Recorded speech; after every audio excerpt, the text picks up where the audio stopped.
In California, the worst measles outbreak in 15 years is spreading. The virus is roaring back into the headlines tonight.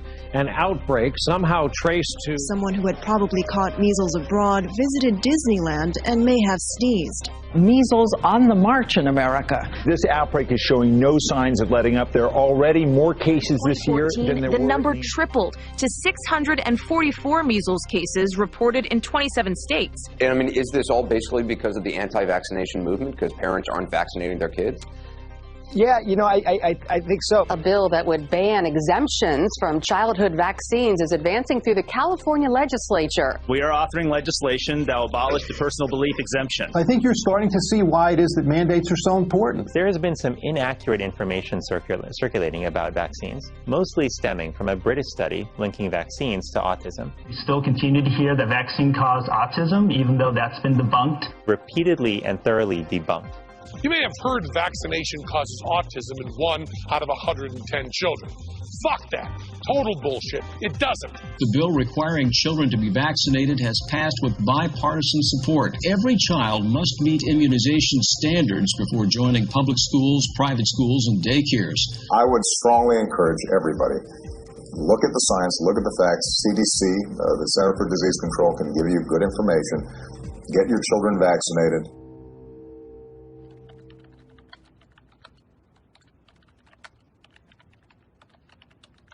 I have waited a long time to tell my story, and I want to tell it truthfully. I was involved in deceiving millions of taxpayers regarding the potential negative side effects of vaccines. We lied about the scientific findings.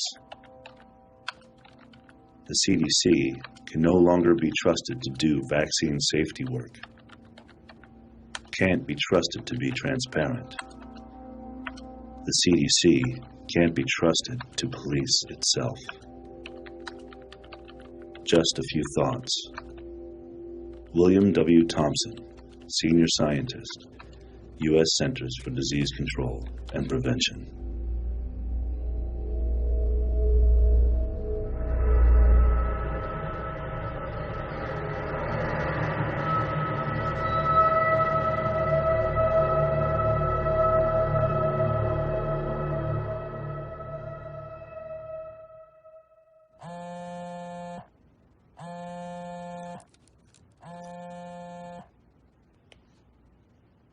Hello?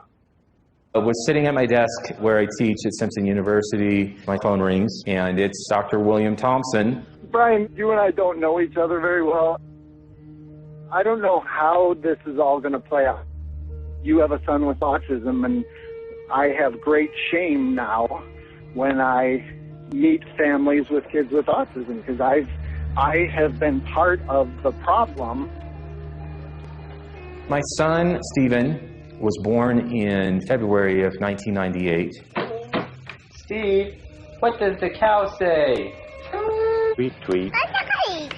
Doggy. Yeah. Doggy. 2 weeks after his 15-month vaccines, then he lost all language. He lost all eye contact. You'd pick him up and he would just hang limp. This is a time where CDC was just starting to do these studies on vaccines and autism. As a scientist, I have over 60 technical and scientific publications in major international scientific journals. And I was contacting the CDC and was deeply critical of their studies. And so the CDC decided that the scientist who was going to interface with me at that time was Dr. William Thompson. Because I was on his back, because he didn't like what I was saying about the statistics, I received a letter from a CDC attorney in 2004 saying that I was no longer permitted to contact the CDC. Fast forwarding to 2014, Thompson said to me, "Brian, if you listen to me and if you do what I tell you to do, I can guarantee you will be able to access a treasure trove of data, and I would like to guide you through these steps."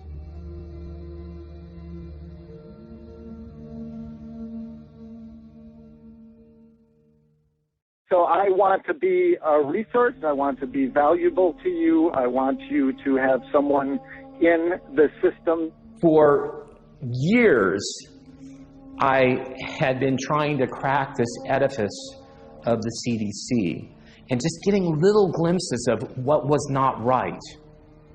The CDC has put the research 10 years behind.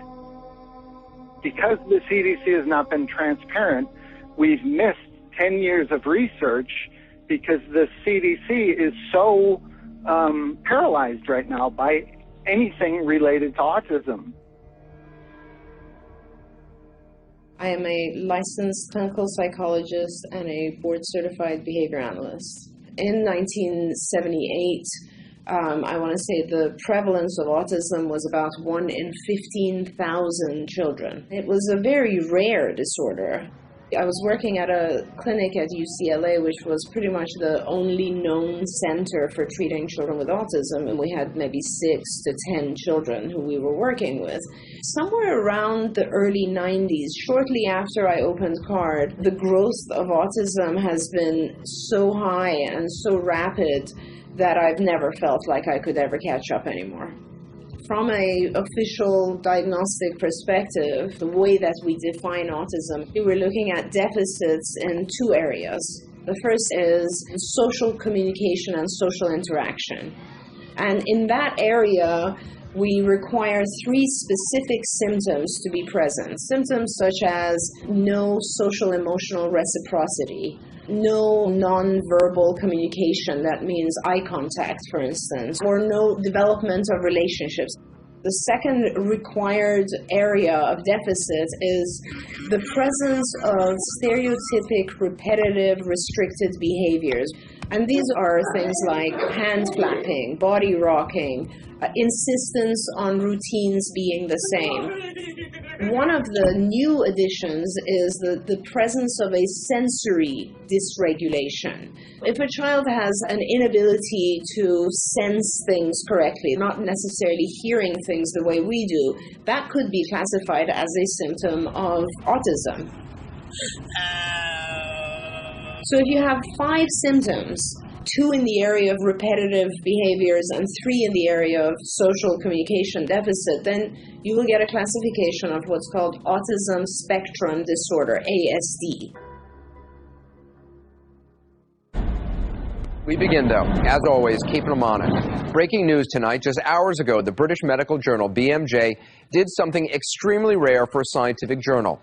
It accused a researcher, Andrew Wakefield, of outright fraud. I got a call on the 19th of May 1995 from a mother telling me the story of her child, its regression into autism following a vaccine. And I said, how can I help you? I know nothing about autism. You've come through to the wrong number.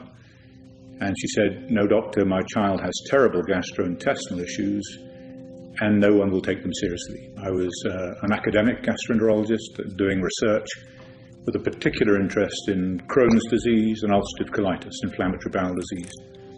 I knew nothing whatsoever about autism. When I was at medical school, it was so rare, we weren't taught about it.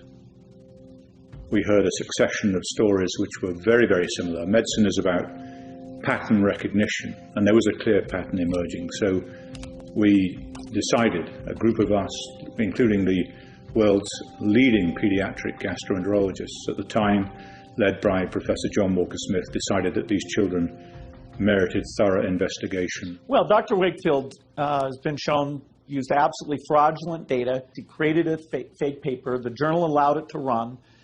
All the other studies were done, showed no connection whatsoever, again and again and again. So it's an absolute lie that has killed thousands of kids. And what we discovered and reported for the first time was this link between what appeared to be a novel type of intestinal inflammation and autistic regression in previously developmentally normal children. And among those, the majority had regressed into autism, according to their parents, following the measles, mumps, rubella vaccine. It wasn't our place to censor their story because it may be uncomfortable for public health. Our job was to report that story accurately in order that it might lead to further investigation. And the paper explicitly said, this paper does not prove an association between MMR vaccine and the syndrome described. more work is needed to resolve this issue. That was the conclusion of the paper. As an investigative medical journalist, I've spent the last 7 years working on one of the best medical talk shows in the world. We know in medicine that there have been many, many studies proving that vaccines do not cause autism. But the problem I have always had with that is thousands and thousands of parents all telling the same story. My child got a vaccine, usually the MMR vaccine, and then that night or the next day broke out in a fever. And then when they came out of the fever, lost speech, lost the ability to walk, basically regressed into what we know as autism and never came back. Doctors used to be told to listen to their patient. That was the cornerstone of medicine as we know it. But something's changed recently where the patient doesn't know what they're talking about. And these parents, with their story of their children, have just been written off as though they have no idea what's really going on with their child. I have 2 kids. And anyone that has children knows that when we first have babies, we are overly sensitive to every little hiccup, every cough, every sniffle. So to say that a parent was just unaware that their child had issues, and suddenly they realized 1 year later that, oh, they have autism, that doesn't make sense to me. And so I wanted to look into this story and find out, what is this disconnect between medicine, science, and real parents?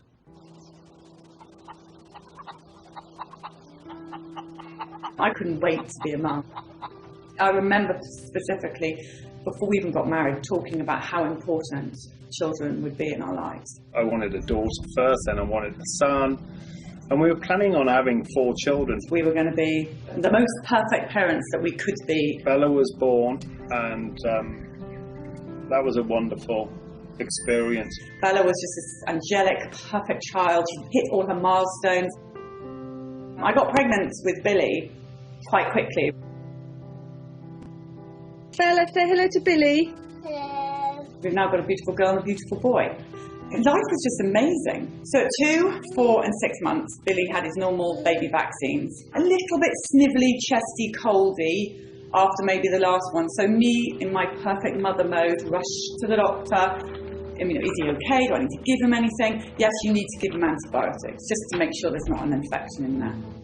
It didn't clear up. Rushing back to the doctor, we need some more antibiotics. Let's just keep this going in him. And I remember my mother calling me out. My mother's a sort of homeopathic hippie. And calling me out saying, what are you doing? You're chucking loads of antibiotics down your son. For what? And I remember saying to her, Mum, with all due respect, you're an artist. And they're doctors. So they know best. He was due his MMR vaccination at 12 months. So the morning, exactly to the day, my friend, she said to me, listen, I've heard that there may be a problem with this vaccine we're about to take Billy for, the MMR. And I said, Liz, are you crazy? What is the matter with you? If there was a problem with vaccination, it would be headline news. The doctor would be calling me up saying, do not bother coming in. This is not a safe vaccine. None of that is happening. You're being negative, you're being careless, and you're listening to, what, some rumour that you heard somewhere. Billy could become deaf if I don't take him in now and get him this MMR. Most of the evidence linking measles with autism is kind of settled down, and most of the doctors and scientists agree that it probably isn't the major cause. I've been working in pediatrics for almost 20 years. I think most pediatricians view vaccines as the #1 thing they do for kids. Okay, there we go. Hi, Mark. All right. Okay. I'm young enough to not remember the days of kids in an iron lung because they were battling polio. Polio has essentially been eradicated from this country. In '98, the Wakefield study came out. My son had just been born. That study kind of pointed a finger at the MMR. As a parent, I was scared to give the MMR to my son. And as a matter of fact, I didn't give it to him on time because I wanted to see what additional studies would show. And over time, additional studies did show that, no, it's safe. And so he did get the vaccine. If everybody stopped vaccinating, we'd be going back to the dark ages.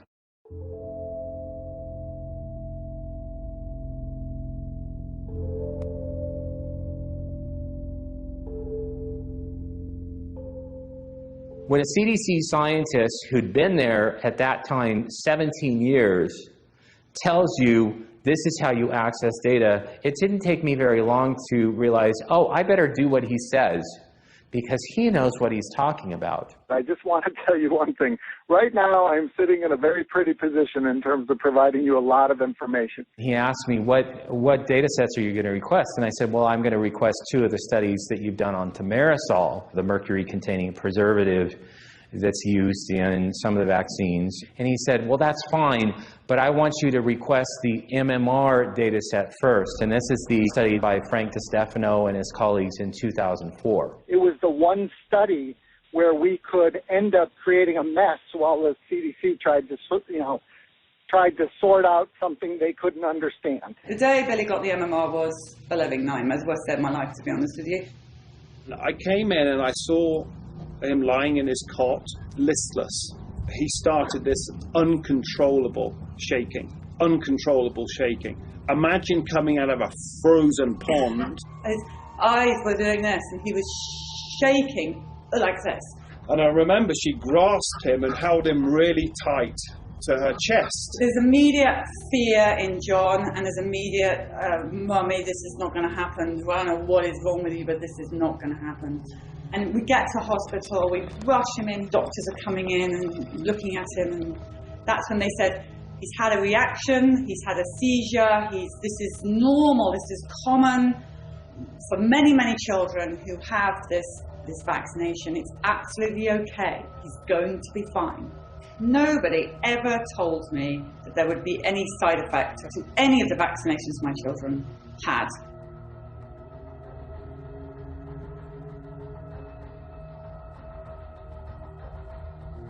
Following his febrile convulsion that he had the same day of the MMR, we were told to take him home. He slept in the bed with us for the night. He seemed just very, very sleepy. In fact, he didn't really ever wake up to the Billy that we had before. For me, it became really necessary to start looking at what types of medical issues are these children going through? What are the other factors that have affected them, that have brought them to this level of symptomology that we call autism? This is now probably the mid-90s. I came to notice that there was a very high use of antibiotics amongst these children. But B, what became pretty interesting was seeing the number of families who were reporting that their child had a regressive type of behavior occur right after their vaccinations. A lot of these parents were showing me footage of their children who had been completely developing normally until 18 months, and then all of a sudden post-vaccination had developed incredible regression. Children who had speech anywhere close to 50 to 100 words and had completely lost all of their words. Children who were extremely attached and interactive with their parents and had suddenly become isolated, no longer responding to their own name. And this was all happening right after their MMR vaccines.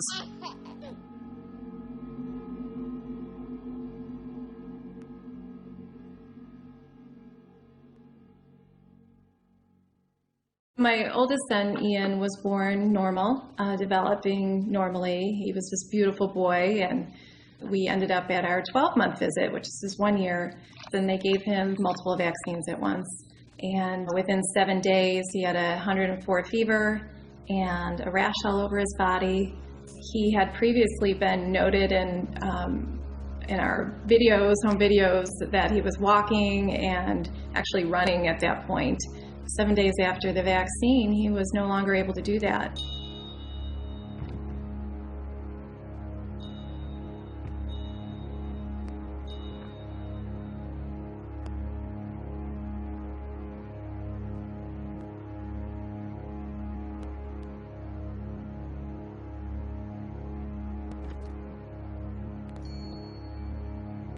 He was falling down. He became a really sick little boy. So the question for those of us investigating autism is age of exposure to MMR a risk for autism? And in order to understand why that might be, you have to understand something of the history of MMR vaccine. In 1987, there was an MMR vaccine that was being used in Canada, produced by SmithKline Beecham. And that vaccine caused meningitis. It was recognized quickly, and that vaccine was withdrawn in Canada. However, in the same month that it was withdrawn in Ontario, it was licensed in the UK. The name was simply changed from Trivirix to Pluzirix. In the UK, it was used for 4 years, and likewise, it caused meningitis and had to be rapidly withdrawn. There was a public outcry. There was an acute loss of confidence by the public in vaccine policymakers, and the vaccine should, at that point, have been destroyed. It wasn't. It was then shipped to developing countries like Brazil, where it was used in a mass vaccination campaign. And there was an epidemic of meningitis. It was entirely predictable.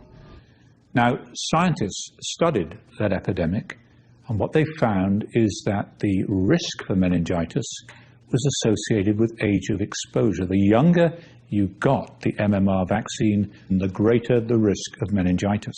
For people like me investigating autism, the question was, is there a similar risk in autism? Is age of exposure to MMR a risk for autism just as it was for meningitis? We shared with the US Congress and the CDC the hypothesis.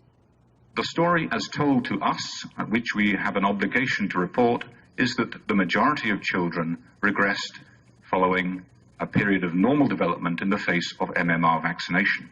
That does not mean it is the cause of the disease. The Institute of Medicine is a body of scientists and physicians that review the available data on vaccine safety and then advise our government on vaccine research policy.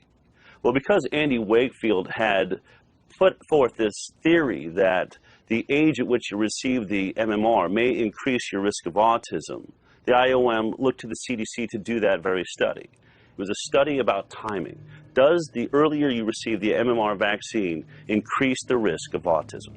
When we talk about the MMR study, nobody had ever requested those data because it was a big secret that you could do it. Thompson told me to email such and such a person, and then on the inside, I also found out that one of the people preparing these data sets for me was Bill Thompson. They don't really want people to know that this data exists. Again, I just can't believe we actually got you that data.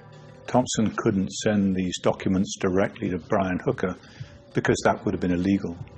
What Thompson identified was a legal loophole that is referred to as a citizen's request. That allowed Thompson to deliver to Brian Hooker potentially classified information in a legal way.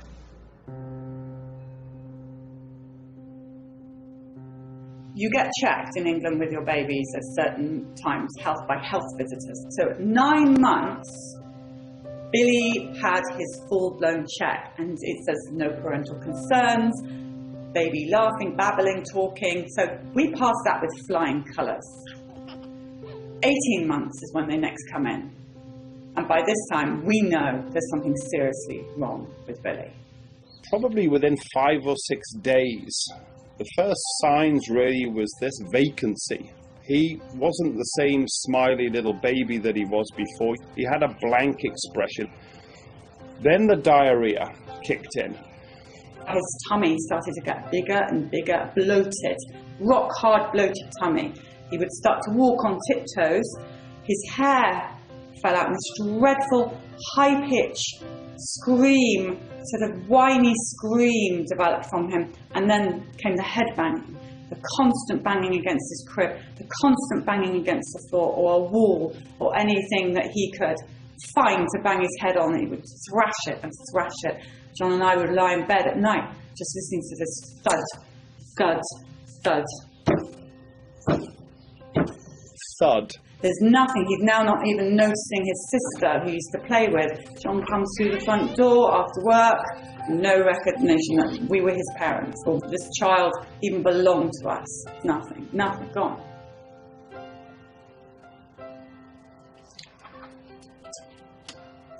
I mean, that was the time where our boy changed from what he was to a real tragic case of a child who regressed into this autistic state and lost everything. Lost everything.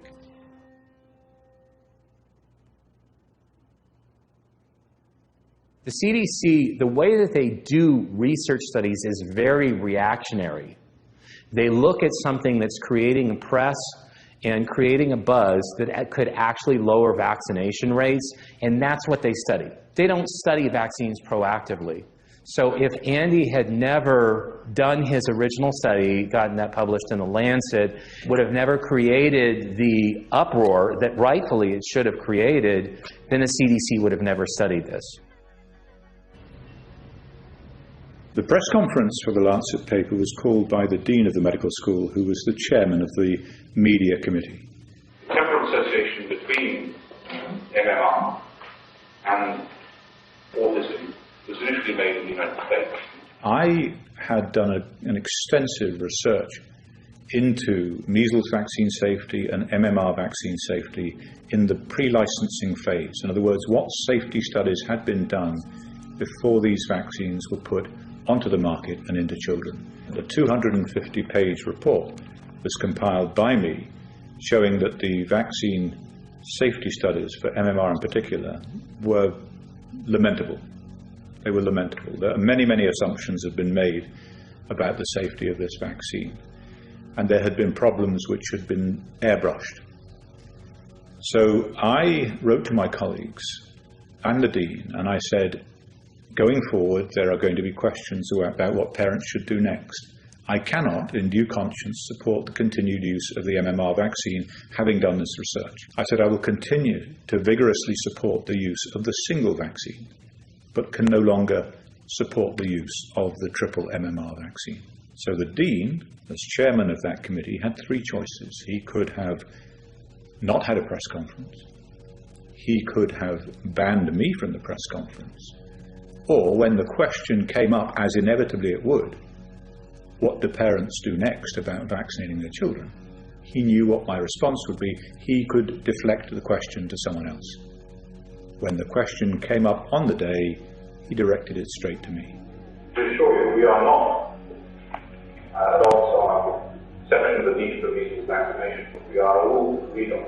That is extremely important. All I recommended at that press conference was that parents opt for the use of the single vaccines, single measles, single mumps, single rubella, until the issue had been resolved scientifically. What happened when I made that recommendation?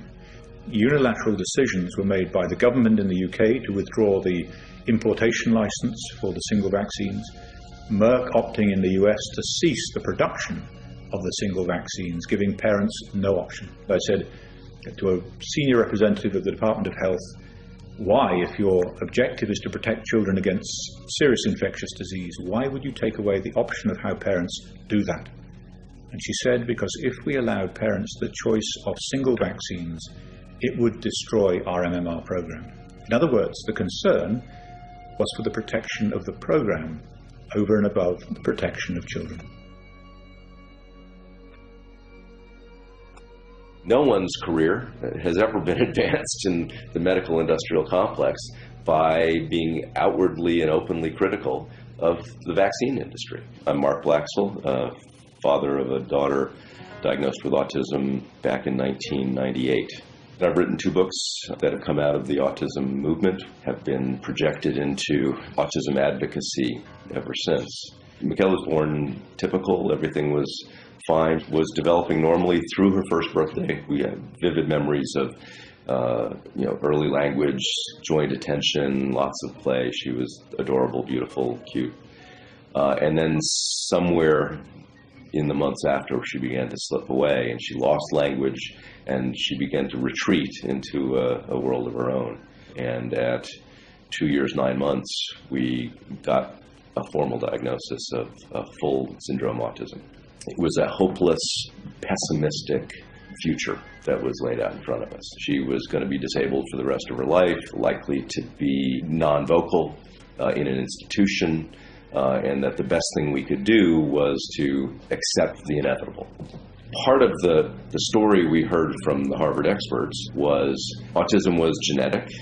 It was low and relatively constant prevalence. The more I learned, the more clear it was that that whole orthodox view was false, completely false.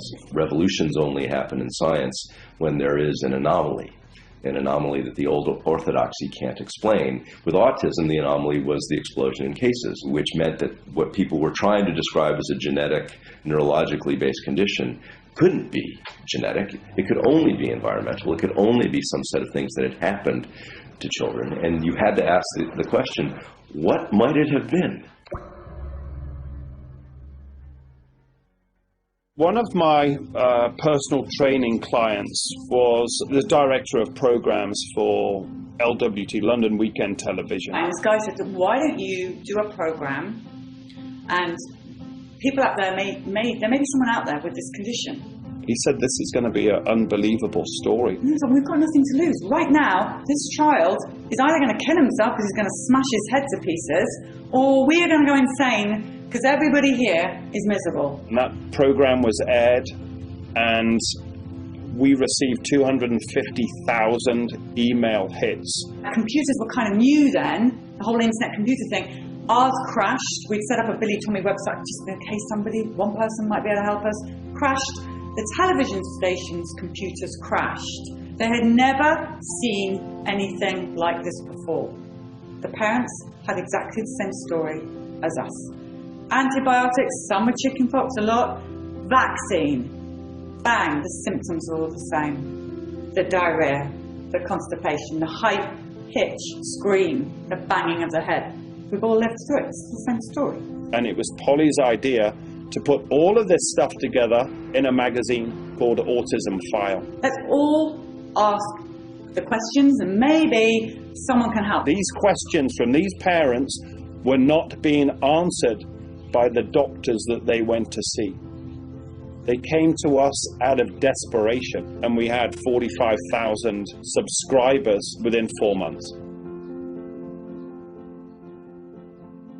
When I originally got the MMR autism data, I came up with my own analysis plan, and I stepped through logically and systematically how the data should have been approached. I looked first of all at males versus females. Then I looked at black males.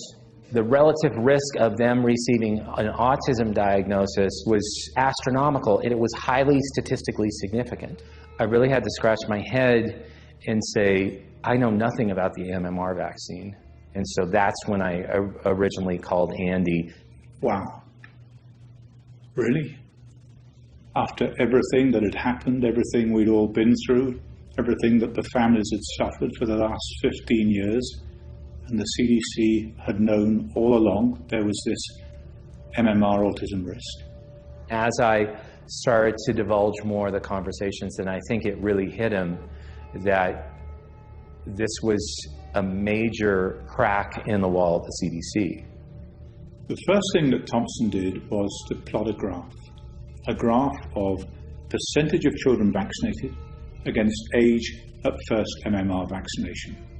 The children with autism are represented by the pink line, the children without autism by the blue line. Now, if there's no link between early MMR and autism, those two lines should track together, whatever the age at first MMR. Now, they do track together until they get to 15 months. And then they separate, and they continue to separate thereafter. This was their first indication that MMR vaccine was causing autism. And that finding alone rocked Thompson back on his heels. This was a huge issue for Andy. So I said to Brian, are you recording these conversations? Recording phone conversations was not really palatable to me. It almost seemed cruel. Whistleblowers can disappear as easily as they came. They're like a fish on a hook. And your job is to get them into the boat.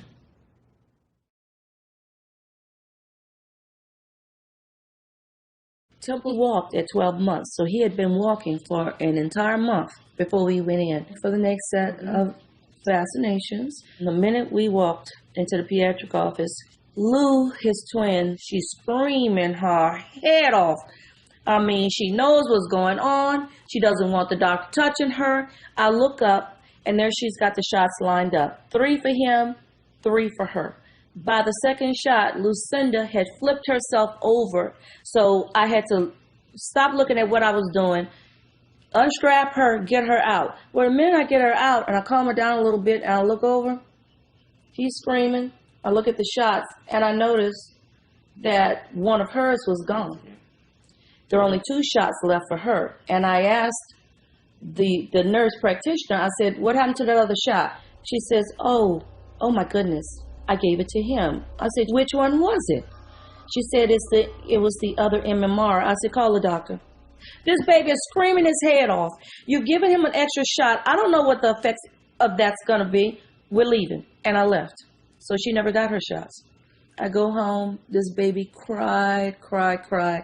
I put him down on his little blanket. He starts banging his head on the floor. Next morning, I go in his room, and he's staring in the space, and he's looking around like this, as if, he's a bit paralyzed. Not the baby who was always doing this every morning and smiling for me to get him out of bed. And I pick him up, and he does this. And I said, what has happened to my baby? So I called the clinic, and I said, I think my child's had adverse reaction to those shots yesterday. She says, no. I'm waiting for a representative from Merck. I don't think it was a reaction to that.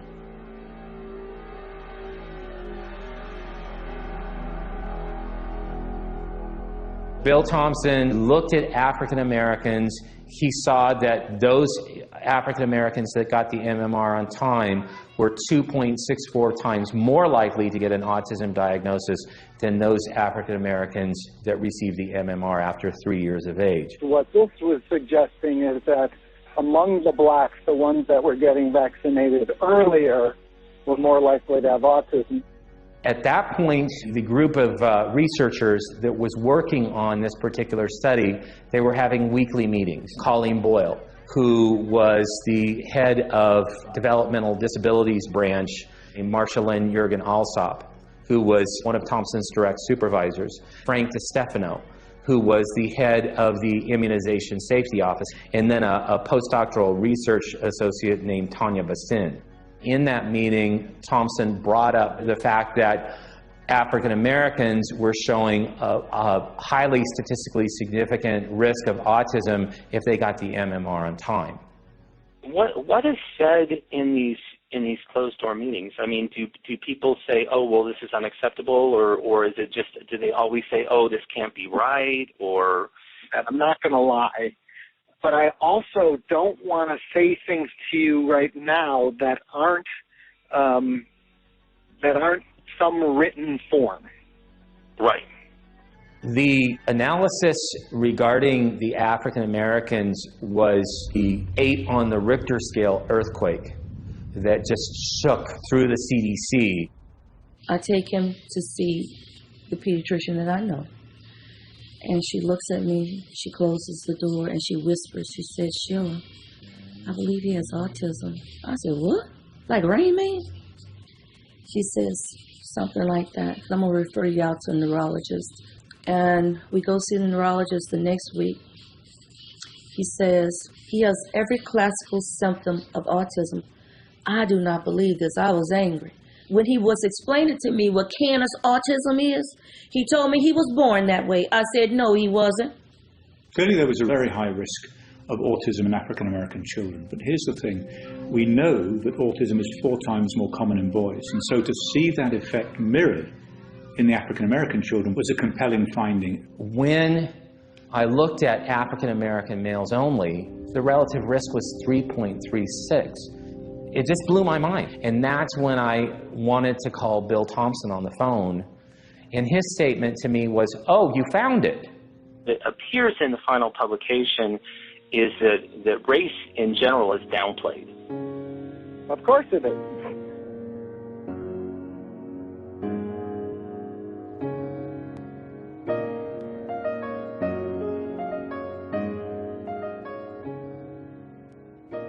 Temple's twin is amazing. She is fluent in 3 languages. She speaks French like a native. She is an A student.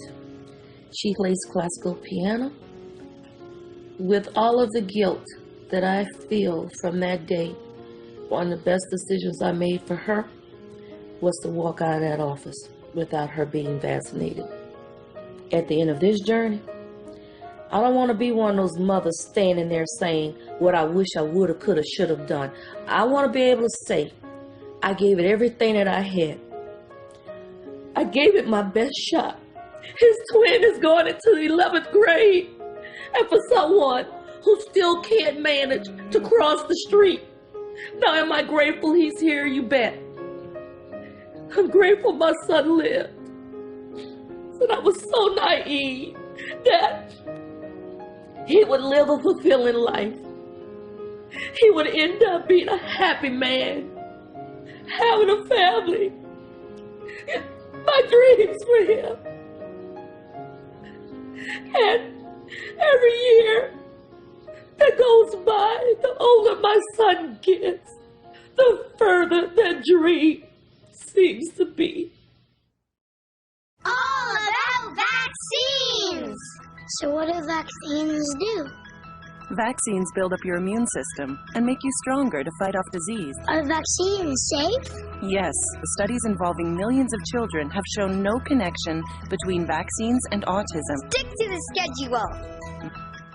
The CDC's own vaccine schedule, which we are required to adhere to as parents in America, recommends that our children get the MMR between 12 and 18 months. But in this hidden data provided to us by William Thompson, it is clear that for African Americans, this is actually the most dangerous time to deliver the MMR. The CDC, in my opinion, is one of it's where I go to if I need information about an infectious disease. I probably either go on their website or open one of their reference books every day. That building is filled with a lot of scientists that are smarter than me.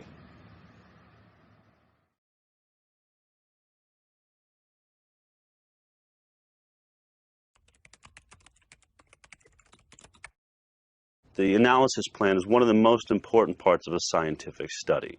It's the laws or the rules by which the scientist will adhere to while doing the study.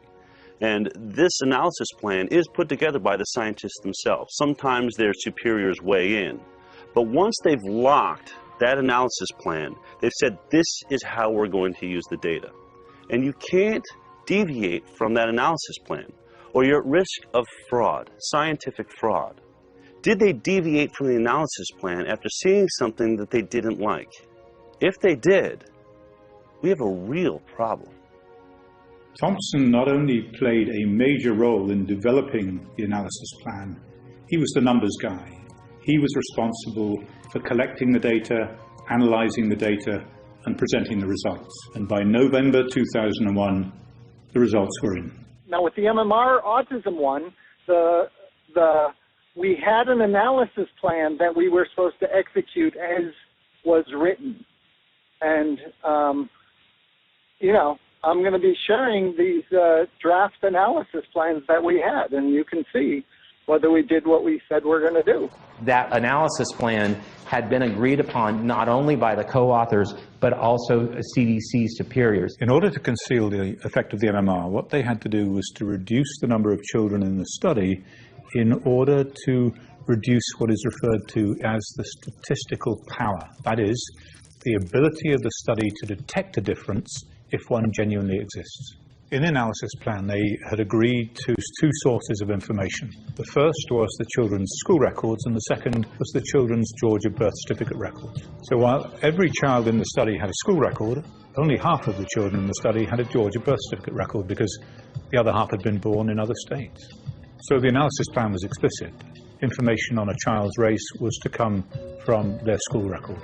But when confronted by data revealed an increased risk of autism in African American children, so they deviated from their analysis plan. They chose to get the race data not from the school record, but from the Georgia birth certificate record. Instead of having 3,000 individuals in the study, it went down to about 1,800. The relative risk went down from 2.64 to 1.8, but more importantly, that relative risk was no longer statistically significant. I now ask you to step forward to receive your prize from the hands of His Majesty the King.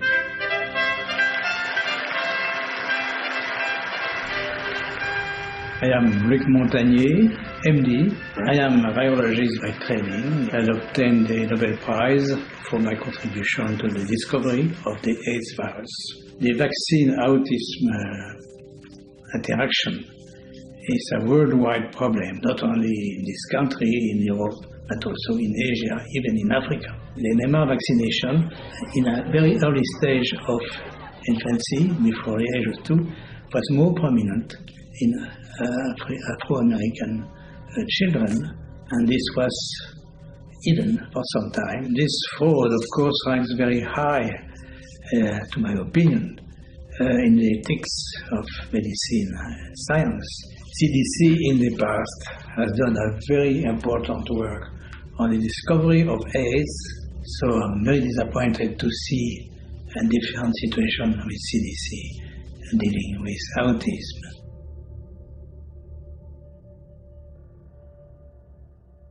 Shortly after Julie Gerberding became head of the CDC, I began to communicate with her and ask her to come to my office. There didn't seem to be objective research going on. There was the CDC trying to promote vaccination for children, and then they were doing the safety research themselves. In CDC's judgment, the best public policy is to continue vaccination unchanged while aggressively working to try to identify causes of developmental disabilities. The CDC, I just thought, was institutionally conflicted.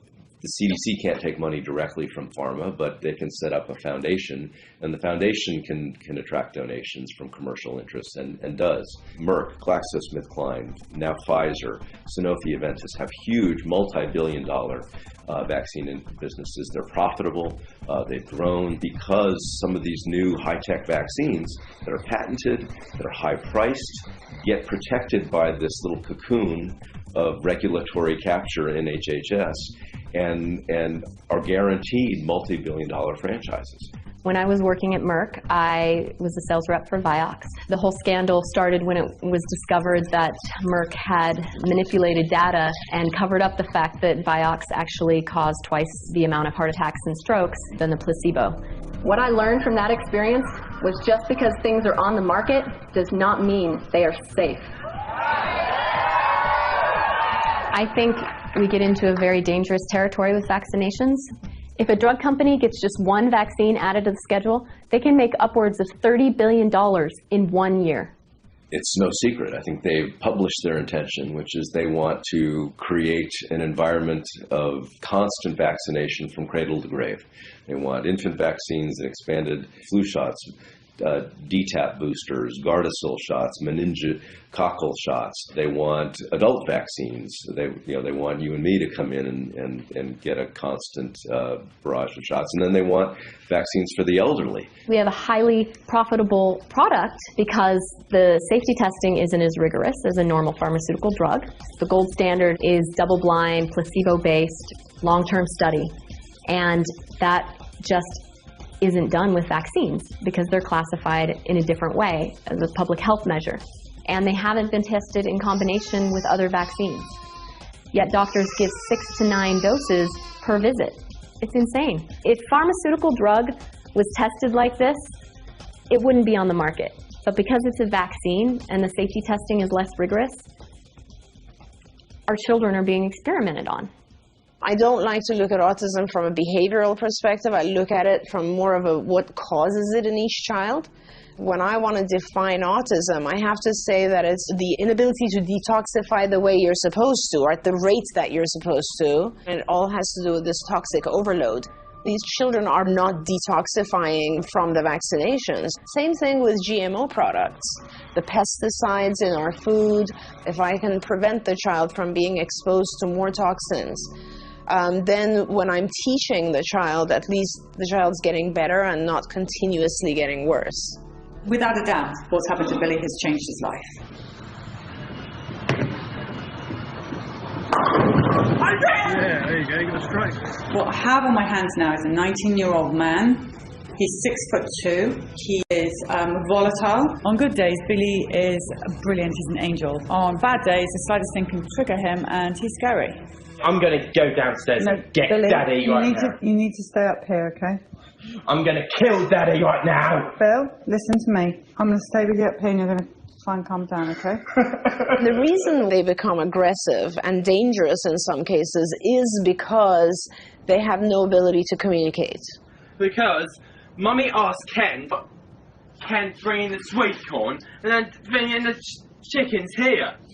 Because this is your fault, Mummy. If you were not able to express your needs, your wants, your desires, your happiness and sadness and so on, you would become aggressive. That's often when we see the worst part of autism.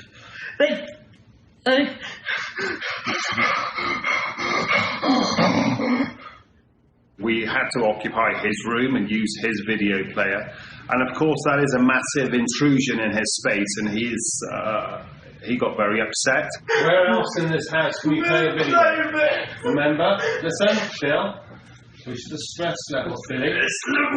Bill, don't touch Danny. Out there, there's millions of me's, there's millions of polytomies with vaccine-damaged children. I am telling you this because I do not want you to live the life that I've led. I do not want you to go through the pain. I do not want to see you suffer or your family suffer. That is why I'm telling you. I have no other reason to tell you about it. It's not my concern. My kid's already damaged.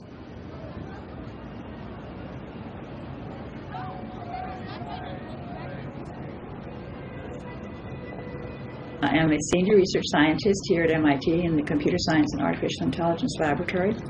I have a bachelor's degree in biology from MIT, and I have MSEE and PhD degrees also from MIT in electrical engineering and computer science.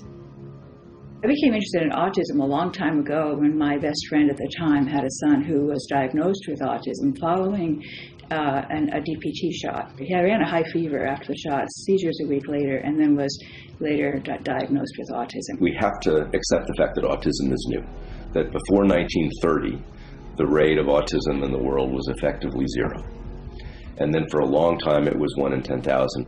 I got interested in studying autism 8 years ago when I saw the numbers go up, and I was quite alarmed because I could see that the trend was exponential growth.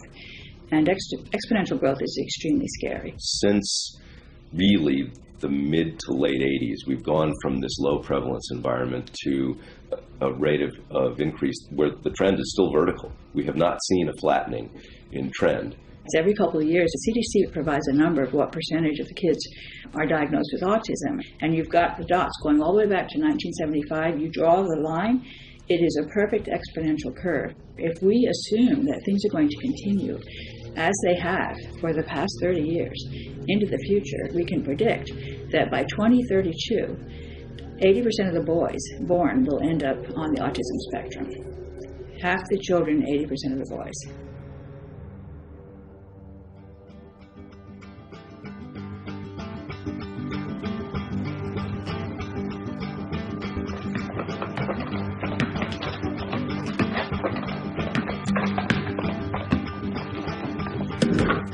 If you think this vaccine is only a problem for African American kids like me, you're wrong. There's an even bigger problem, one that puts all kids at risk, and it's called isolated autism.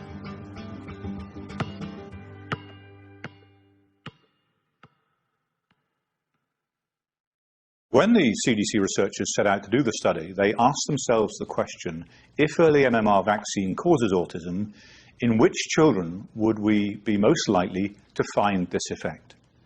Their answer is children with no developmental concerns for the first year of life, children who were perfectly healthy until they received their MMR vaccine.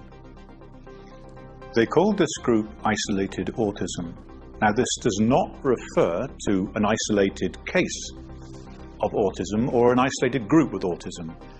They isolated autism out. These were children who had no comorbid conditions apart from their autism.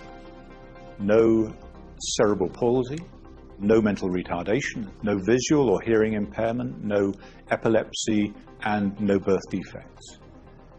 This risk group includes essentially every healthy child in the world. I'm a single father raising a 15-year-old, severely autistic, nonverbal teenage daughter. When she was 15 months old, she received a round of vaccines that included the MMR and the DTaP. She developed a high fever. When the fever broke, she lost everything. My daughter was 6 weeks old when I took her in for her vaccination.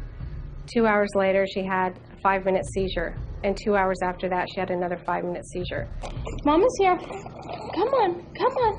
Come on, you're okay. You're okay. Come on, baby. Come on, babe. Come on. You can do it. Come on, babe. Come on out. Come on. Come on, baby. Come on. Keep breathing. Come on. Come on, come on, come on. The vaccination gave her severe brain damage, and she had seizures every day for the rest of her life until she died in my arms at the age of 15. There is no good reason to choose not to get a vaccine. He got his MMR and he got his DTP, and within days, he stopped talking. Projectile vomiting, convulsions. He went blind in his left eye. Vaccines took our healthy, happy baby and made him unwell. She lost all acquired speech. He lost his speech, he lost his eye contact, like the flick of a switch. If vaccines were unsafe, I think this would be an interesting and reasonable discussion. Obviously, some minority get hurt by this stuff. I don't understand why this is controversial. Vaccines are safe. Get vaccinated. It's like, you know what? Shut the fuck up and let me take every vaccine that Merck wants to shove down my throat. Autism is not a side effect of vaccine, or to say it another way, because some people don't hear this well, vaccines do not cause autism. Hear this well. Hear this well. Please hear this well. Hear this well. Vaccines can and do cause autism. My grandson, daughter Lily, and my daughter. My son was fully vaccinated. My son Jackson. I had a healthy, typically developing boy. Please hear this well. Vaccines cause autism. One day everyone will know the truth about vaccines. Hear this well.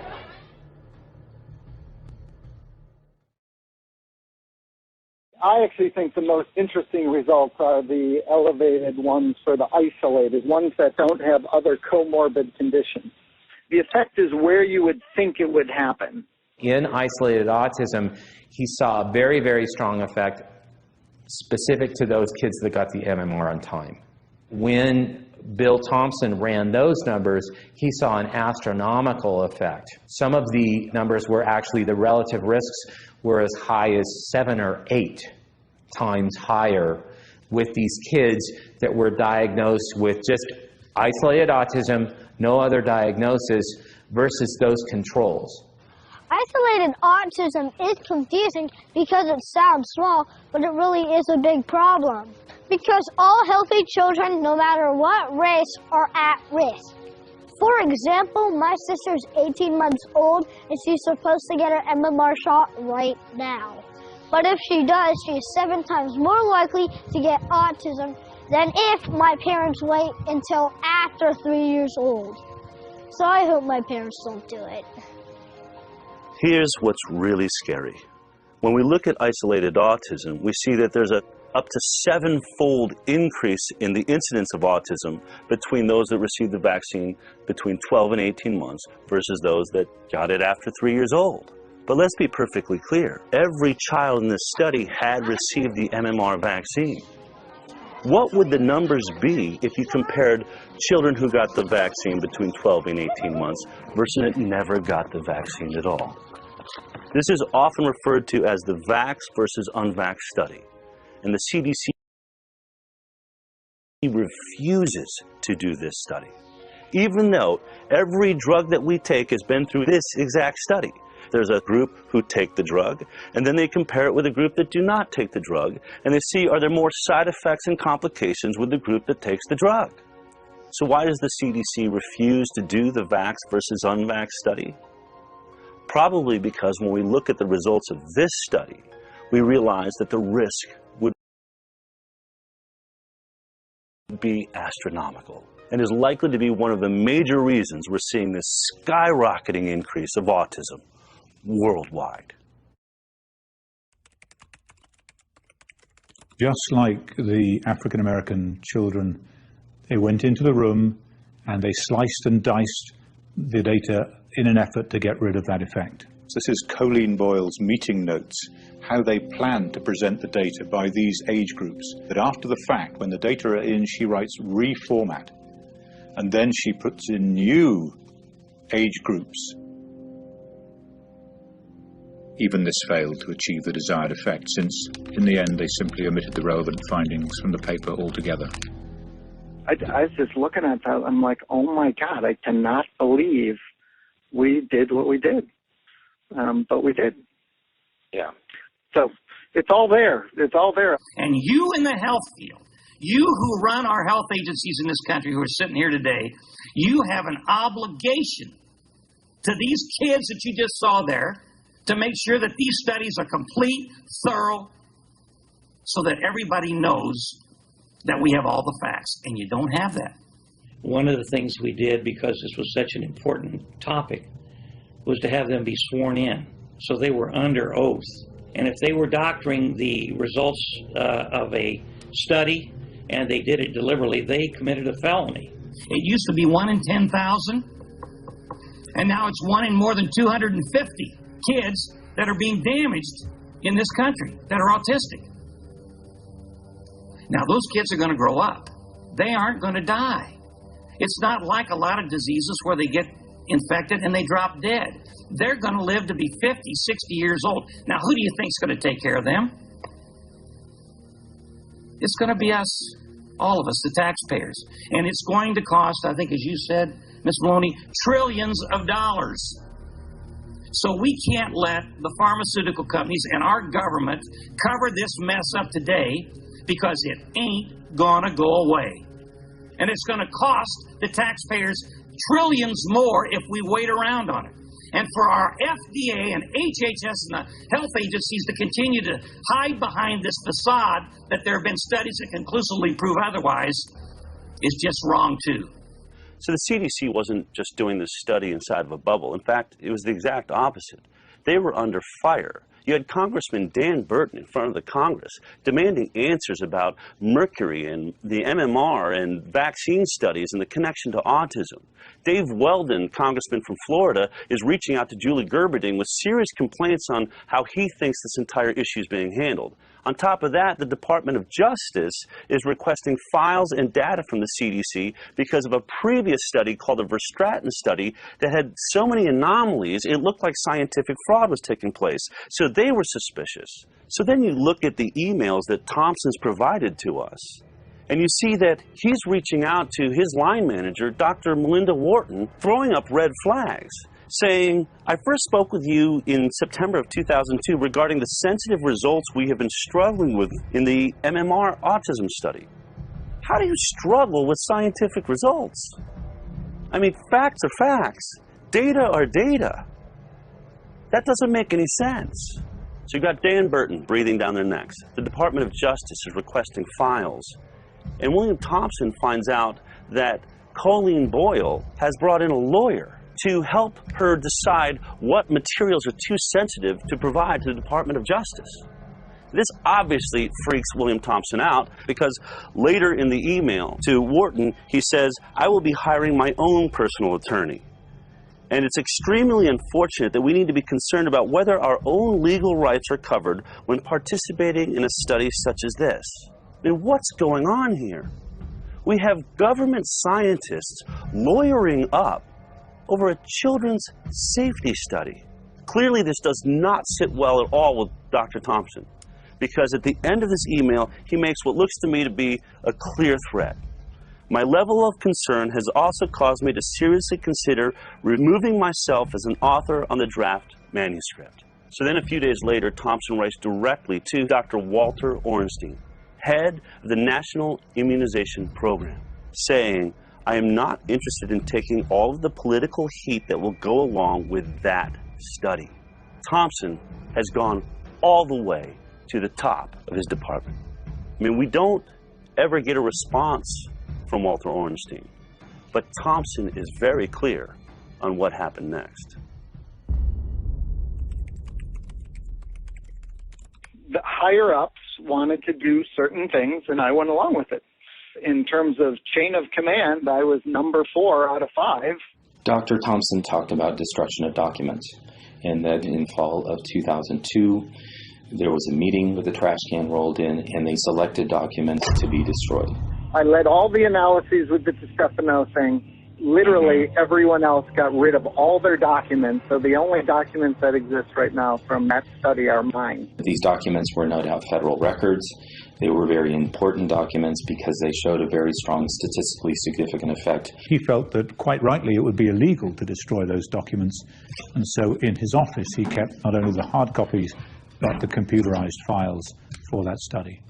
There was a dramatically different result presented before and after the time frame that Thompson alleged that these data were destroyed. If I never had the documents before October 2002, there would be nothing that would show that they actually had the results in hand, and they decided to destroy those results. I filed a formal complaint to the Office of Research Integrity and the Department of Health and Human Services.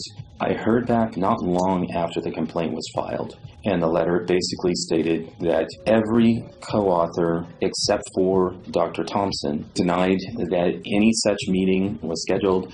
They denied that any material was destroyed or thrown away. They were calling Dr. Thompson a liar. It was their word against his. Dr. Thompson predicted that this would happen. There's things I haven't even shared with you because I can't prove it. And that's what I struggle with. I don't want to share things with you that I can't prove, that there aren't hard records, because I am worried that the other 4 people will collude and say, no, that's not true.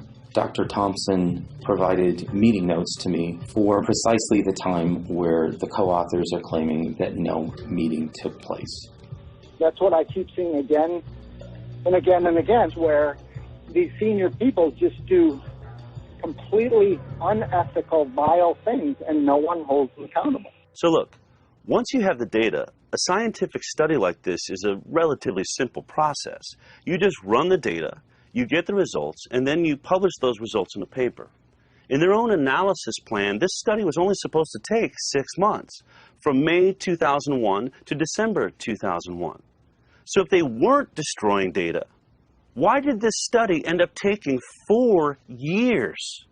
The question everybody needs to be asking the CDC is what the heck happened between October 2002 and February of 2004?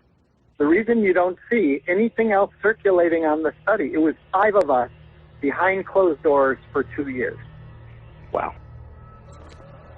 So after 2 years of secret meetings behind closed doors, DiStefano emerges with the final draft of the MMR study, and they're going to present it to the Institute of Medicine. People on the IOM move from industry, government, academia, government, industry, and then they bounce around. It's all the same people, and there wasn't a really good policeman in all this to really make sure that the vaccine safety studies are done properly and that they're done objectively. It just didn't seem to me like we were running a system that was credible.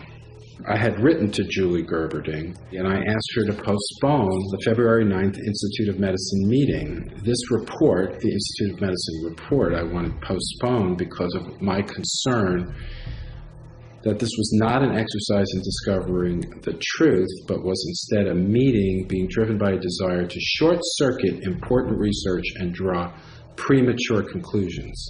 The problem is, William Thompson, being the lead scientist, he's going to have to present their findings, and he's not happy about it. In fact, he's so upset that he goes above the lead author, DiStefano, above Walter Orenstein, all the way to the head of the CDC, Dr. Julie Gerberding. And in an email, he says, "Dear Dr. Gerberding, I will have to present several problematic results relating to statistical associations between the receipt of MMR vaccine and autism." Basically saying, I'm not going to continue this lie. If you put me up there, I'm going to tell the truth. Thompson was originally scheduled to provide a briefing because he basically told Director Gerberding that he would have to say that there is a causal association. He was switched at the last minute with Frank DiStefano, was able to report to the IOM falsely. We have found no association between MMR and autism. The IOM was the point of no return, and so deprived of the truth, the IOM declared MMR vaccines safe.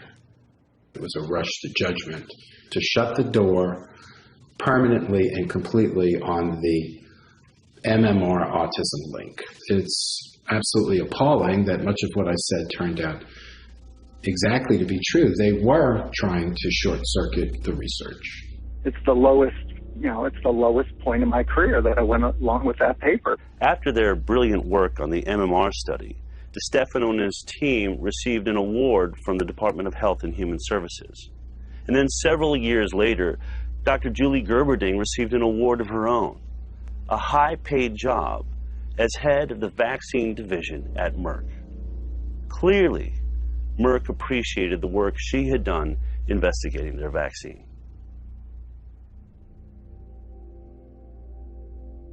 Just to let you know, I wrote a paper on my results on MMR.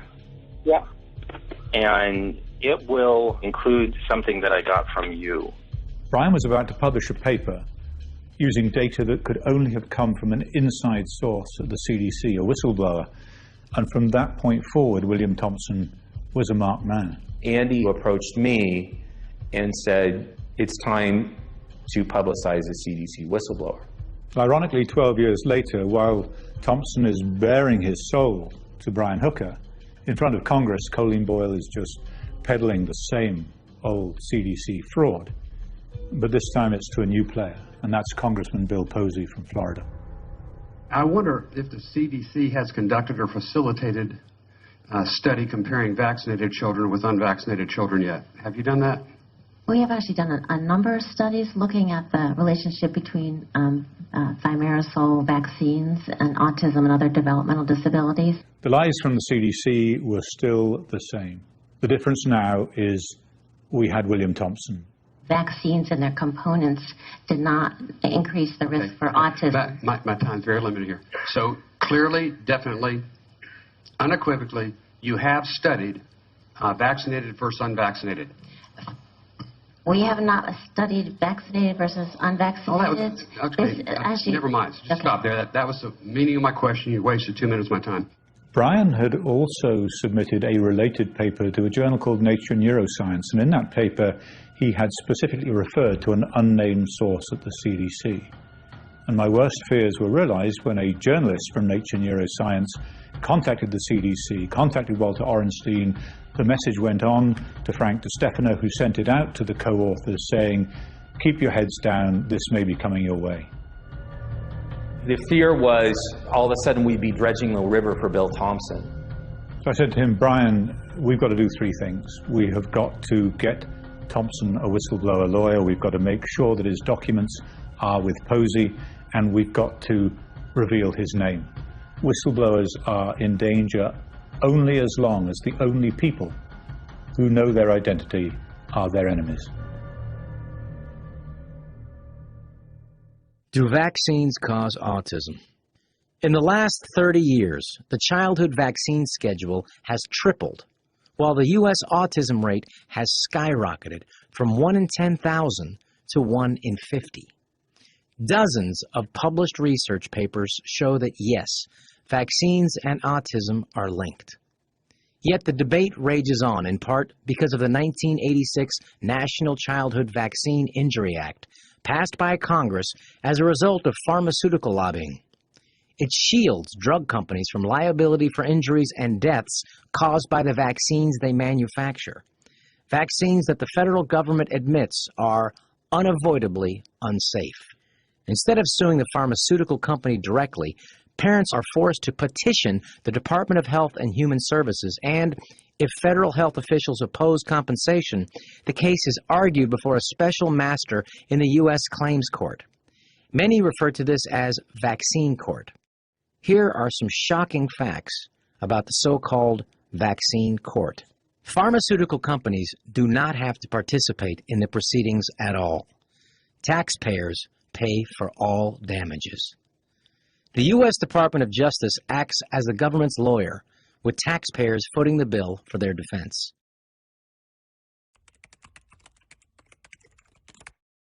Beginning in 2002, there were already thousands of cases accumulating in vaccine court, and the average compensation for an autistic child is in the range of $5 million. So just do the math. The government was facing several $100 billion, possibly $1 trillion in liability as the autism epidemic grew. They had to develop a fraudulent study that would exonerate MMR to deliberately defeat the cases in vaccine court to avoid paying the $1 trillion. So the thousands of autism petitioners were denied their fair day in court by a corrupt and deliberate obstruction of justice. It is one of the most unethical medical decisions of all time, because it was made with knowledge to sacrifice these children as a direct affront to the congressional mandate that they all be compensated.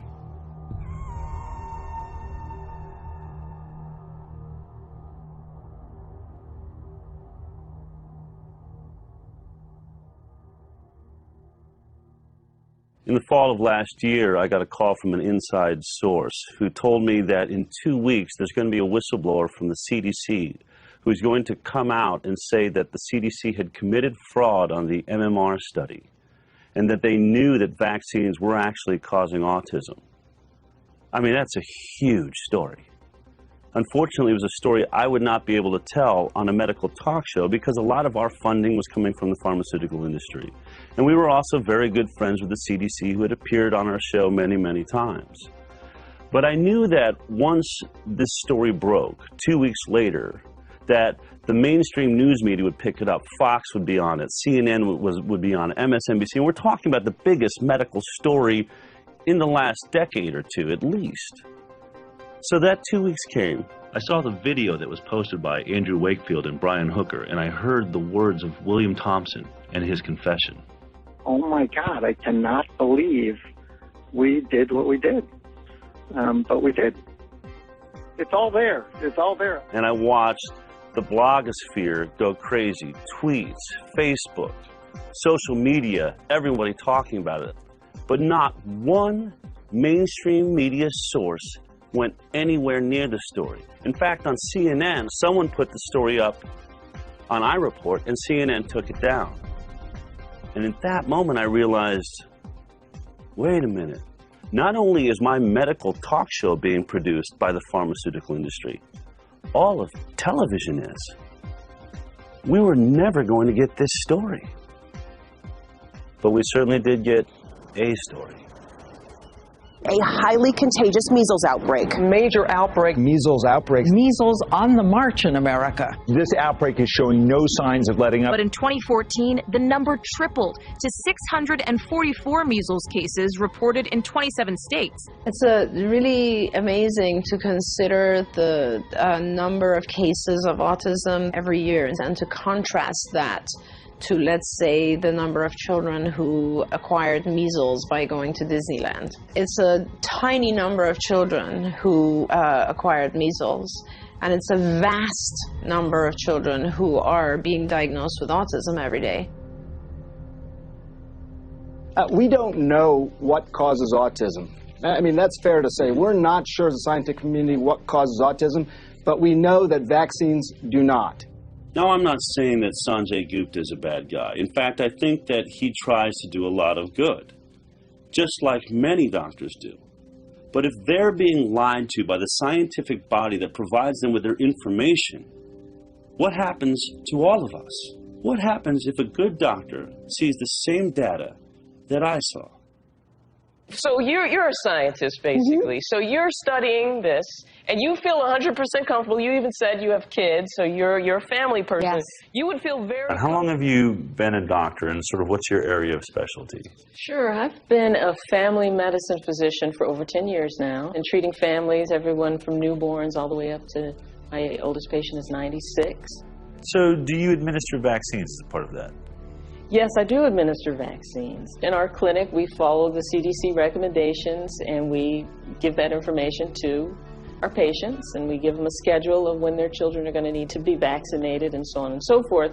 There's something I want to show you. This is the formal complaint about what they've been given by William Thompson, the whistleblower at the CDC, okay? There's all sorts of reference materials in here and things like that. I'm just going to give you time to look at it, study it as long as you want, okay? When you feel like you have a grasp of it, I know it's going to take some time. Appreciate you taking the time, all right? Okay. So I have sent you what William Thompson has said is the fraud at the CDC. All of that data that was missing. Did you get a chance to really look it over? It's really unbelievable how blatantly the data was switched around. It made me question whether or not this organization that's been mandating how I practice medicine for the past 10 years, if they're lying about this or leaving data out about this particular study, what else am I being lied to about? I'm still trying to digest it because this study, which was used to kind of give the definitive answer to us pediatricians that, oh, the MMR is not related to autism, I kind of feel like I've been lied to. When they set out to do the study, they wanted to look at the data and interpret the data. But then there's a piece of data that they chose to ignore. The data they excluded was really, really significant. Think about it, it's a big deal. It is a big deal for a physician to have to deal with the fact that for the past 10, 20 years, we've been potentially destroying the brains of children. Everything I've been telling my patients for the last 10 years has been based on a lie and a cover-up. Parents making decisions about their children's health deserve to have the best information available to them. They should be able to count on federal agencies to tell them the truth. Once Brian and I had outed Bill Thompson, he got himself a whistleblower lawyer. He provided all of his documents on the fraudulent CDC study to Congressman Posey, who then went before the Congress.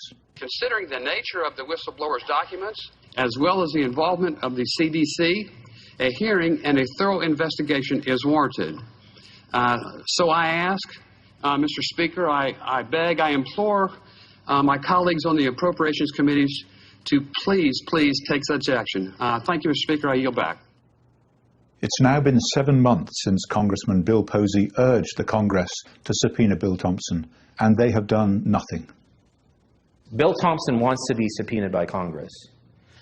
As a CDC employee from the federal government, he cannot speak voluntarily because of the threat of jail time. Absolutely, William Thompson needs to go before Congress. He needs to go before the whole nation. Everybody needs to see what he has to say. He needs to be deposed in front of a committee in Congress, and Julie Gerberding has to be brought in and deposed, because this is a very, very, very disturbing revelation. For this researcher to come forward and be saying now that they were indeed deliberately concealing critical information about an MMR autism link, horrible, horrible development. Deviation from an analysis plan, omission of crucial data, destruction of documents, obstruction of justice, misleading the Congress, grievous harm to innocent children. This has to be investigated. You and I are in agreement. Vaccine safety should not be in the CDC. Absolutely. You would end up with an agency like the National Transportation Safety Board. The next thing they need to do is somebody needs to reintroduce the Weldon-Maloney bill. It needs to be very, very quickly enacted, and you need to take all of the vaccine safety responsibilities out of the CDC. These children have been maimed by the actions of Colleen Boyle, Frank DiStefano, Marceline Jurgen Alsop, and Tanya Basin. My son has been debilitated for 17 years. I think jail time is too good for these individuals who have perpetrated such fraud. The notion of vaccinating children, protecting children against serious infectious disease with vaccines that are safe and effective is laudable. You hear about measles outbreaks in Disneyland, and then they try and sell you MMR. We didn't see autism being reported as a consequence of the single vaccine, only of the triple vaccine. So my feeling is that we need to review vaccination policy across the board. But in the first instance, I do believe we can make the problem far less if we separate those vaccines out into their single measles, mumps, and rubella. I just cannot imagine what it will be like if we really do face a future in which half the children born end up on the autism spectrum. I mean, it will be so disruptive of the school system. There'll be so little money to be able to spend on the normal children to help them, to bring them up and to educate them. We're just going to have extremely sick children and parents that will be so distracted by the challenge of bringing up these children that are so sick, that our society will not be able to focus on anything else. The implications of that for our country, for our competitiveness as a nation, for our economy are massive. They must know, and they do know, that there's a national emergency. I mean, this is going to be a complete catastrophe if we just let it happen. What will you say the next time a mother sitting there with her baby in her hands says, Dr. Rachel, is the MMR vaccine safe? I'm going to tell her. I'm going to say, you know, honestly, I'm not going to give the MMR vaccine to my babies, and here's why.